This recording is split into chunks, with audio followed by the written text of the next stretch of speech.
Hi, good morning, everyone. I'm Emi Yoshikawa. I'm VP of Strategy and Operations at Ripple. I joined Ripple in 2016, so it's been almost 7 years. Not as quite long as Eric, but totally agree, it's quite a journey to date. So Ripple is a leading provider of enterprise blockchain software and solutions, including cross-border payments and crypto liquidity and CBDCs. And Ripple is also an active contributor to the XRP Ledger Ecosystem as well. So Ripple was established in 2012, so it's been actually 10 years. We just celebrated our 10th anniversary last year. Today, we are a global company with more than 800 employees across 15 offices across the world. Well, I want to answer the question by sharing some key insights and data points from the blockchain payments report we just co-published with US Faster Payments Council just last month. It's available on Ripple's website, so please check it out. But for that report, we surveyed about 300 payments professionals across 45 different countries, and to really understand the current adoption of blockchain payments and also the benefits and challenges as well. And what's really encouraging is 100% of the respondents agree that there are definitely benefits of using blockchain and crypto in payments. And 97% of respondents said they believe that blockchain and crypto will play a significant role in transforming payments in the next 3 years. So clearly, it is no longer a question of if, right? It's more of a question of when and how. When I started working at Ripple 7 years ago, there was still a lot of skepticism and question of, does the payments industry really need blockchain or crypto? But we no longer hear that question. It's really more about when and how. And in fact, a lot of people here in this industry believe that next 2 or 3 years is going to be a tipping point for mass adoption. And when we asked these professionals what they think is the single biggest benefit of blockchain payments, more than half of the respondents mentioned lower cost, which definitely is understandable because today, if you were to send $200 overseas, the average cost of doing so is 6 to 7%, which is crazy, right? But research suggests the blockchain and crypto have the potential to reduce the cost as high as 80%. And also, there is another research that by 2030, the total cost savings in cross-border payments by using blockchain and crypto could be as high as $10 billion by 2030. Yeah, that's a huge saving, right? But that being said, today, when you ask what's the current adoption of blockchain payments, it's only 17%. So only 70% of the respondents said they are actively using crypto and blockchain. And about half of the respondents said they're not using it yet, but they're considering actively. And when we ask what is the single biggest obstacle for them to adopt blockchain or crypto in payments, the number one, 90% of the respondents mention lack of regulatory clarity. And we can't agree more. And I think at Ripple, we have all the right to say that it's true. But it's really a shame. When we talk to our customers and prospects, they're really eager to leverage blockchain and crypto in payments, but they're just sitting on the sidelines because of lack of regulatory clarity. So I feel like that's a huge miss for the industry. One last insight that I want to share from the report is there is a definitely increasing awareness of environmental impact of blockchain and crypto. The research says about 80% of consumers really care about environmental impact when they choose what digital assets to use, right? And it's same with the businesses as well, from a more of an ESG standpoint, right? And people now understand not all blockchain or crypto are created equal in terms of environmental impact. So it's really encouraging, and we will continue to see this trend. And there are many more interesting insights from this report. So if you're interested, please check out Ripple's website for this blockchain payments report. So at Ripple, we really, interoperability is really at our DNA of our company's existence, right? When we think about globalization, we think that Internet of Value is really the third wave of globalization. The first wave was when the container came in and then really standardized the whole shipping industry. And then the second wave was when internet started. the internet protocol really standardized the whole movement of the internet and information. And now we are at the third kind of wave of globalization, where the value movement is really standardized. So it's really the interoperability and the standardization really a key to unlocking all the economic activities and really creating a new innovation and on top of it. But I think in this industry, when we talk about interoperability, we tend to focus on interoperability between blockchain networks, which of course is really important. And Ripple really believes in multi-chain world. And we also work on some projects like sidechains and EVM sidechain and all those things.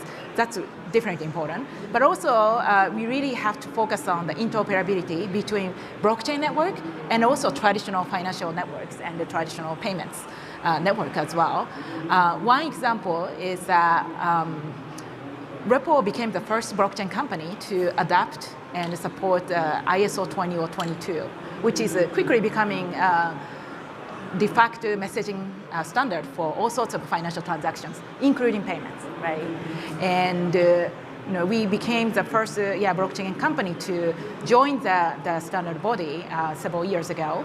And we believe that adapting this kind of standard is really important for blockchain network to be really closely and deeply embedded into the existing financial services, like as John and Eric mentioned as well.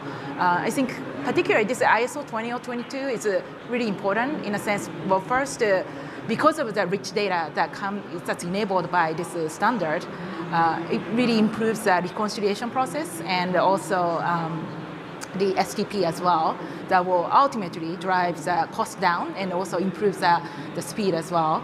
And secondly, because of this rich data, it opens up a lot of innovation in the payments. For example, like a request to pay and all sorts of new type of payments can be enabled. And lastly, but not least, as I mentioned, this blockchain network being really embedded in the broader industry, that is really a key. So I think in order for blockchain to become mainstream and go mainstream, it's really important to really focus on this interoperability with the traditional financial infrastructure. To answer your questions, I want to kind of share the Ripple's 10-year journey to date, because we have really evolved quite a bit. Well, first, when Ripple was established 10 years ago, we started with this vision of enabling internet value, right? And this vision stays true for the last 10 years. But this vision is really big, right? And we initially decided to focus on the cross-border payments because that's the biggest, friction where we saw the existing biggest frictions today. And within the cross-border payments, we decided to focus on the remittance markets because that the user experience there was extremely poor. Like as everybody mentioned here, the settlement speed is extremely long and very high, and also the transaction cost is extremely high, and also there's lack of transparency and all sorts of things. So we thought we could really solve this user experience by focusing on remittance markets. And then we started to see a lot of needs for SMEs and also the treasury payments as well in the more bigger companies. And we started to address those, expanded our target users there.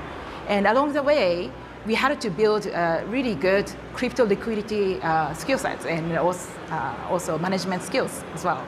And because processing like it's lower value payments is relatively easy, but then processing higher value payments is really difficult. So along the way, we built this kind of crypto liquidity muscle.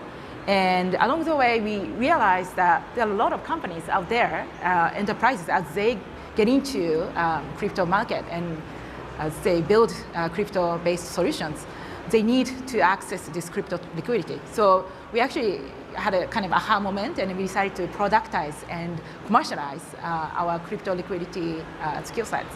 And that's what we call Liquidity Hub. We actually just launched this new product called Liquidity Hub a month ago. So that's kind of how we transition. It's kind of analogous to like AWS to Amazon in a sense that Amazon initially built web infrastructure for their internal developer purpose. but along the way, they realized that, oh, actually, this infrastructure can be used for other outside of their company. So we kind of did similar things. So we initially built our crypto liquidity capabilities to support our payments needs, but then we are now kind of externalizing it and commercializing it outside. And also another thing we started working on is CBDCs, right? We actually recently announced our partnership with Bhutan and also Palau, and also most recently Montenegro as well. Yeah. And we are supporting and working with these central banks to really support their pilot and to really understand what is the risk and benefits of using digital assets and digital currencies, and also national stable coins as well. And here, really interoperability is really key. So one big part of the pilot is to really understand how to interoperate between their own digital currency and also other CBDCs, and also traditional financial infrastructure as well. So yeah, these are a lot of things that we've done like over the past 10 years, but yeah, we are kind of trying to expand our capabilities, support the overall. Sure. So in addition at Ripple, in addition to providing enterprise blockchain solutions, we are also, as I mentioned, active contributors to the XRP Ledger Ecosystem, and we are really excited to see a lot of developments happening to the XRP Ledger Ecosystem, including like side chains. For example, EVM sidechain is right now in the testnet stage, and also AMM for DEX as well. For XRP Ledger, DEX is actually embedded and provided at the protocol level. So this addition of AMM is going to be really exciting development as well. And also there is a kind of new proposal around decentralized ID as well on the XRP Ledger as well. So a lot of interesting things are happening, and Ripple also supports developers building on XRP Ledger. So we just announced the launch of XRP-L accelerator as well. So we start accepting applications around the world. Yeah, and today actually we are running a side events just 5 minutes away from here, and there's a lot of talk shows and also demos and workshops. So if you're interested in learning more about XRP Ledger, please come check it out.